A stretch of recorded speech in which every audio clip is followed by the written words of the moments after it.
you love your wife? Yes. Prove it. Like, what's the metric? Give me the number that helps me know, right? Because when you met her, you didn't love her. Now you love her, right? Tell me the day the love happened. It's an impossible question. But it's not that it doesn't exist, it's that it's much easier to prove over time, right? Leadership is the same thing. It's about transitions. So if you were to go to the gym, it's like exercise, right? If you go to the gym and you work out and you come back and you look in the mirror, you will see nothing. And if you go to the gym the next day and you come back and you look in the mirror, you will see nothing, right? So clearly there's no results, can't be measured, it must not be effective. So we quit, right? Or if you fundamentally believe that this is the right course of action and you stick with it, like in a relationship, I bought her flowers and I wished her happy birthday, and she doesn't love me. Clearly I'll give up. That's not what happens. If you believe there's something there, you commit yourself to an act of service.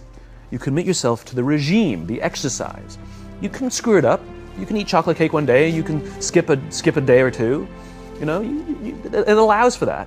But if you stick with it consistently, I'm not exactly sure what day, but I know you'll start getting into shape. I know it.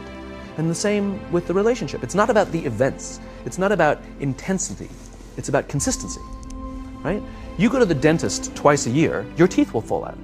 You have to brush your teeth every day for 2 minutes. What does brushing your teeth twice a day for 2 minutes do? Nothing. Unless you do it every day, twice a day for 2 minutes, right? It's the consistency. Going to the gym for 9 hours does not get you into shape. Working out every day for 20 minutes gets you into shape. So the problem is we treat leadership with intensity. We have a 2-day offsite, we invite a bunch of speakers, we give everybody a certificate, you're a leader, right?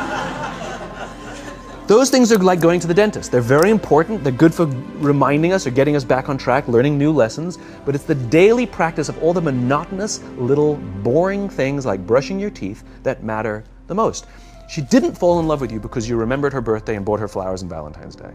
She fell in love with you because when you woke up in the morning, you said good morning to her before you checked your phone.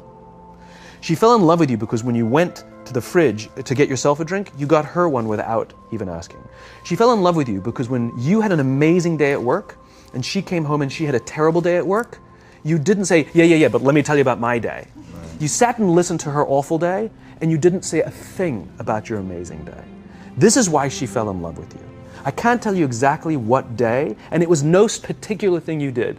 It was the accumulation of all of those little things that she woke up one day and as if she pressed a button, she goes, I love him, right? Leadership is exactly the same. There's no event. There's no thing I can tell you you have to do that your people will trust you. It just doesn't work that way. It's an accumulation of lots and lots of little things that anyone by themselves is innocuous and useless. Literally, pointless by themselves. People will look at little things that are good leadership practices and say, that won't work, and you're absolutely right. But if you do it consistently, and you do it in combination with lots of other little things, like saying good morning to someone, that looking them in the eye. My friend George, who's a 3-star general in the Marine Corps, he says his test for leadership, and I love this, he goes, his test for a good leader is if you ask somebody how their day is going, you actually care about the answer. The number of times we're walking to a meeting, we're rushing, we go, how are you? Not good, I gotta get to you later, I'm late for a meeting. Right. If you ask the question, you were standing there and you were listening to the answer. It's those little innocuous things that you do over and over and over and over that people will say, I love my job. Not I like my job. I like my job means, yeah, the challenge is great, they pay me well, I like the people. I love my job means, I don't want to work anywhere else. I don't care how much somebody else is willing to pay me. I'm devoted to the people here, and I care desperately about the people here as if they were my family. In business, we have colleagues and coworkers. In the military, they have brothers and sisters. That's how they think of each other. If you really have a strong corporate culture, the people will think of each other like brothers and sisters. It's like a family, right? No, brothers and sisters. Deep love. Fight, but the love doesn't go away. Bicker, the love doesn't go away. And I'll fight with my sister, but if you threaten my sister, you're gonna have to deal with me, right? We'll fight internally, we'll bicker with each other, but nobody's gonna hurt each other, and if anything from the outside shows up, you're looking at a unified front. Brothers and sisters. Now, how do you create brothers and sisters out of strangers? Common beliefs, common values, parents, in other words, executives who care about their children's success, who care to raise their children, teach them skills, discipline them when necessary, help them build their self-confidence so that they can go on and achieve something more than you could have ever imagined achieving for yourself. That's leadership, an absolute love and devotion for the people who've committed their lives to this enterprise. It's a human thing. So just as you know how your body feels after a good workout, and you know how your body feels after a big greasy meal, you know that one is good for you and one is not, despite what it may taste like. And that's the problem with short-term gains, right? They feel really good in the short term. We're highly, highly, highly trained social animals. We're highly adapted social animals. We can feel social awkwardness, and we can feel when things are going well. You can sense it. You say you have this sense of laughter, around the office. Like, we don't walk around with blinders. We're, like I said, we're made to do this. That's why we can assess if somebody's trustworthy or not. That's why we keep our walls and we're like, yeah, his results are great, but I wouldn't trust him. As opposed to letting down your butt, like, I trust her for anything. I trust her with my kids, my money, anything. So we're highly attuned animals, and so we're good at sensing it. But I will say there is a caveat to your metric of laughter, which is a decent one, is that scale breaks things in human beings. As I said before, we're not made for populations bigger than about 150-ish. It's called Dunbar's number.